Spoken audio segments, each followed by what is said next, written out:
नमस्कार, आप देख रहे हैं खलबली दर्पण। मैं देव जी आप सभी दर्शकों का स्वागत करता हूं। गर्मी छुट्टी के मौसम में बच्चों का उत्साह सातवें आसमान पे है और इस खुशी में बच्चों में अलग अलग तरह की खुशियां जाहिर की है।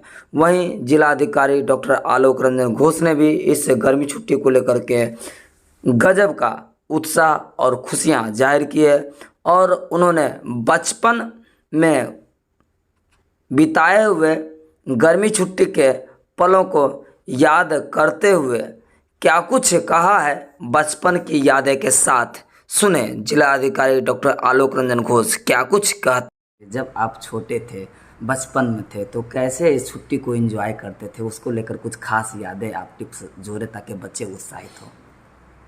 देखिए, हम लोग जब छोटे थे तो सबसे अच्छी बात ये थी कि मोबाइल उस समय नहीं था, कंप्यूटर भी उस समय नहीं था, तो हम लोग के साथ ये पॉजिटिव पॉइंट एक रहा था। और हम लोग के लिए एकमात्र मनोरंजन का जो साधन हुआ करता था वो खेल कूद और एक्सटर्नल जो स्पोर्ट्स होता है, वो चाहे फुटबॉल हो, क्रिकेट हो, अपने स्तर पर गली क्रिकेट खेल कर हम लोग समय व्यतीत करते थे।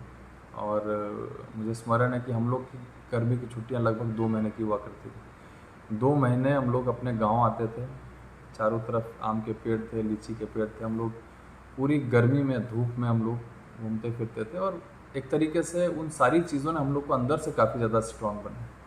आज देखेंगे ज़रा सा मौसम बदलता है, बच्चे बीमार पड़ जाते हैं, बहुत ज़्यादा स्टेमिना या एनर्जी नहीं रहती है।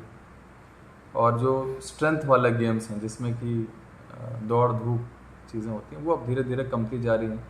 इसका एक कारण ये भी है कि शहरों से, गाँव से जो मैदान है वो गायब होते जा रहे हैं, अतिक्रमण हो रहा है, बिल्डिंग्स का कंस्ट्रक्शन हो रहा है, तो कहीं ना कहीं वो गॉन होता जा रहा है। जो ओपन स्पेसेस हुआ करते थे, तो हम लोग के साथ ये लग्जरी थी कि हम लोग वैसा एंजॉय करते थे, सबके साथ खेलते कूदते थे और बहुत मज़ा करते थे। 2 महीनों में हम लोग के लिए बहुत ही मज़ेदार क्षण रहता था। हम लोग इंतज़ार करते थे पूरे साल भर की गर्मी की छुट्टी आएंगी तो हम लोग ट्रेन से अपने घर जाएंगे, अपने भाइयों बहनों से, दूर के रिश्तेदारों से मुलाकात होगी। तो ये वो समय अब लौट के तो नहीं आ सकता है। अभी जो वर्तमान समय है उसमें जो वर्तमान परिप्रेक्ष्य में जो सुविधाएं हैं उसका ध्यान में रखते हुए नए तरह का एंजॉयमेंट और उसके अपॉर्चुनिटीज़ को ढूंढना चाहिए। तो हम लोगों ने अपने समय को एंजॉय किया। हम लोग अपेक्षा करते हैं कि हमारे बच्चे भी और आने वाली पीढ़ियाँ भी उसी तरीके से एंजॉय करें, बल्कि और अच्छा एंजॉय करें, क्योंकि आर्थिक रूप से अब लगभग सब लोग सबल होते जा रहे हैं। बहुत ज़्यादा आर्थिक तंगी की स्थिति नहीं है जैसे पहले हुआ करती थी। तो चीज़ें अच्छी हो रही हैं। तो निश्चित रूप से सब लोगों को, अभिभावकों को चाहिए कि अपने बच्चों को प्रेरित करें और ये गर्मी की छुट्टियां एंजॉय करने के लिए उनको यथासंभव जो भी सहयोग है अपने स्तर से कराने का प्रयास करें। सर, शारीरिक श्रम बच्चे नहीं करना चाहते हैं और माता पिता भी शारीरिक श्रम बच्चों से नहीं करवाना चाहते हैं।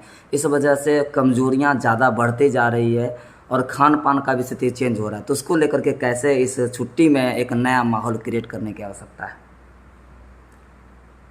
अगर मैं अपने समय की बात करूँ, माता पिता का जो आदेश होता था उसको हमारे पास कोई चॉइस नहीं था कि हम लोग उसको नहीं मानेंगे। अगर माता पिता बोलते थे कि यही खाना है तो हम लोग वही खाते थे, चाहे कितना भी हम लोग को टेस्टी लगे चाहे नहीं लगे, हम लोग खाते थे। और निश्चित रूप से माँ बाप कभी भी बच्चों का अपना अहित नहीं चाहते हैं। और कोई भी जो न्यूट्रिशियस खाना होता है वो बहुत ज़्यादा स्वादिष्ट भी नहीं होता है। तो हरी साग सब्जियां जो है बच्चे खाना नहीं पसंद करते हैं, मेरी खुद की बेटी भी पसंद नहीं करती। लेकिन हम लोग को मेरे माता पिता जो बोलते थे हम लोग उसका अनुपालन करते थे, आज्ञा का पालन करते थे। जो बोल दिया उसके बाद कोई प्रश्न चिन्ह नहीं उठता है किसी भी चीज़ के लिए, तो ये हम लोग करते थे। जहाँ तक शारीरिक श्रम की बात है, जैसा मैंने बताया कि पहले गर्मी में, धूप में, बारिश में हम लोग के पास कोई मनोरंजन का और कोई विकल्प नहीं था, तो खेलते कूदते थे। उसी में हम लोग की जो अंदरूनी ताकत है वो बनती थी, इम्यूनिटी डेवलप होती थी। अब वो चीज़ क्योंकि बच्चों ने करना छोड़ दिया है।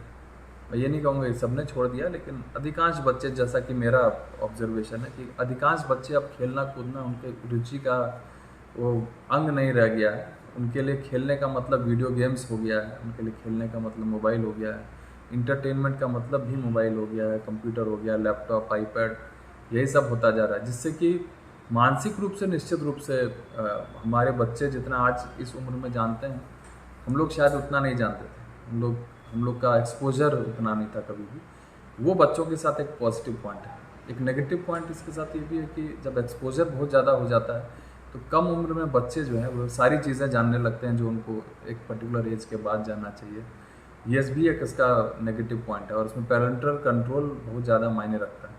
तो अगर इन सारी चीज़ों से उबरना है तो ज़रूरी है कि पेरेंट्स जो अपने बच्चों को समझें। बच्चे अटेंशन ढूंढते हैं, चाहते हैं कि माँ बाप का ध्यान उन पर हो, ध्यानाकर्षण हो, लेकिन जब वो पाते हैं कि माँ बाप के पास खुद समय नहीं है, और तो वो फिर कहीं और समय ढूंढने का प्रयास करने लगते हैं, किसी और चीज़ में अपनी व्यस्तता दिखाने का प्रयास करते हैं, और धीरे धीरे एक आदत में तब्दील हो जाती है। तो मेरा अनुरोध होगा कि अब जब जागो तब सवेरा, जब भी आपको जानकारी मिले, हर पेरेंट को ये प्रयास करना चाहिए कि बच्चों को पूरा समुचित जो उसका अटेंशन चाहिए उसको दें, ताकि उसका सर्वांगीण विकास हो सके और एक अच्छा नागरिक आने वाले दिनों में बने। सर, घर के छोटे छोटे कामों को कितना करना अति आवश्यक स्वयं से होता है, उसको लेकर के इस छुट्टी के मौसम में कैसे प्रिपेयर करें, मम्मी पापा के कामों में कैसे हाथ बटाने का प्रयास करें, ये अति आवश्यक है आज के समय में। देखिए, इसको मैं तो लेकर जब के भी किसी स्कूल में जाता हूँ या बच्चों से इंटरेक्ट करता हूँ, मैं सबसे पहली चीज़ एक ही चीज़ पूछता हूँ कि कितने बच्चे अपने माँ बाप की जो गतिविधियाँ हैं उसमें सहयोग करते हैं। खाना बनाना कितने बच्चे जानते हैं, न कपड़ा धोना कितने बच्चे जानते हैं। ये सुनने में तो हास्यास्पद लगता है, लेकिन यही मुझे लगता है कि एक इनर स्ट्रेंथ है। आदमी को आत्मनिर्भर बनाने की एक जो एज है वो इसी बच्चों स्कूली लेवल पे ही शुरुआत होती है इसकी। छोटे छोटे कामों को करने की आदत बच्चों में डेवलप होनी चाहिए, और किसी भी कार्य को करने में हीन भावना से लोगों को नहीं लगना चाहिए कि ये करना जो है उनके लेवल की चीज़ नहीं। हम लोग अपने विद्यालय में प्रतिदिन झाड़ू लगाते थे, प्रतिदिन हम लोग की ड्यूटी लगती थी, हम लोग प्रतिदिन झाड़ू लगाते थे, कचरा उठाते थे, एक श्रमदान का दिन होता था, वृक्षारोपण करते, और कभी भी हम लोग को ऐसा नहीं लगता था कि हम लोग किसी और का काम कर रहे हैं। टॉयलेट साफ करते थे, घर का शौचालय साफ करते हैं, घर का। मैं आज भी इन सारी चीज़ों को स्वयं करने के लिए सक्षम हूँ। हालांकि बहुत सारी मुझको सुविधाएं मिल गई, लेकिन मैं जब भी अब भी गाँव जाता हूँ तो सारा चीज़ स्वयं करता हूँ, क्योंकि सबको करने से आपके अंदर का जो क्या बोले, जो बोला जाए तो जो एक कंप्लीट मैन या फिर कंप्लीटनेस जो होता है पूरे व्यक्तित्व में, वो लाने का। गांधी जी भी अपना शौचालय खुद साफ करते थे। तो इसमें कहीं भी हीन भावना से ग्रसित होने वाली बात नहीं। अपना काम करने में किसी प्रकार की ग्लानि का बोध नहीं होना चाहिए। मेरा कपड़ा मैं पहनता हूँ, मुझे धोने में क्यों शर्म आनी चाहिए।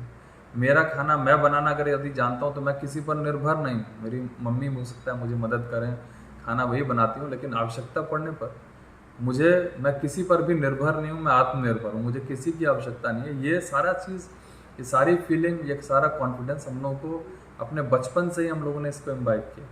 अपने बचपन में इन सारी चीज़ों को सीखा। हमारे माता, हम लोग शुक्रगुजार हैं कि हमारे माता पिता ने सारा चीज़ हमसे करवाया, और आज हम लोग आत्मनिर्भर हैं। ये चीज़ जब तक कि बच्चों में डेवलप नहीं होगी, जब तक कि लोगों को प्राइड नहीं होगा, गर्व नहीं होगा कि हम ये सारी चीज़ें करना जानते हैं, तब तक इसको मुझे लगता है कि पूरा व्यक्तित्व निखरने में वो सहायक नहीं हो। अगर व्यक्तित्व को निखारना है तो एक सर्वांगीण विकास के लिए आदमी को सब कुछ करना आना चाहिए। लोगों से मिलना जुलना, पब्लिक फोरम में बोलना, 10 लोगों के बीच में अपनी बात रखना, लोगों को सुनना। जो लोग बोल रहे हैं, अक्सर हम लोग क्या करते हैं कि बोलते हैं, किसी को सुनना नहीं चाहते। लोगों को सुनना उससे भी बड़ी कला है। हम लोग को 2 कान हैं, हम लोग को ज़्यादा सुनना चाहिए, कम बोलना चाहिए, लेकिन बोलने की क्षमता होनी चाहिए 10 लोगों के बीच में। ये आत्मविश्वास जो है आप में डेवलप होता है। हॉबीज़ डेवलप करनी चाहिए। हर व्यक्ति के पास कुछ ना कुछ जरूर शौक होना चाहिए जिसके लिए वो कुछ भी कर सकता है लीजर टाइम में। और जब हम अपने शौक के लिए कोई चीज़ करते हैं तो वो चीज़ हमको बोझिल नहीं लगता, कभी भी भारी नहीं लगता। तो बहुत सारी चीज़ें बिना किसी कारण के शौक के लिए करना चाहिए। किसी को घूमने की अच्छा लगता है, घूमना चाहिए। किसी को खेलना अच्छा लगता है, उसको खेलना चाहिए। तो बहुत सारी चीज़ें जो हम लोग कर सकते हैं। चित्रकारी में कुछ लोगों की रुचि होती है, नृत्य कला में कुछ लोगों की रुचि होती है, और वो किसी भी फॉर्म में हो सकता है। इसका मैं ये नहीं कहूँगी क्लासिकल डांस ही, हिप हॉप डांस हो, क्लासिकल डांस हो, कोई भी कला का जो माध्यम है एक बहुत बड़ा स्ट्रेस बस्टर होता है। आपका जो अंदर स्ट्रेस डेवलप हो जाता है उसको दूर करने में बहुत बड़ा सहायक होता है, और व्यक्तित्व के निर्माण में तो होता ही है। बिल्कुल, धन्यवाद।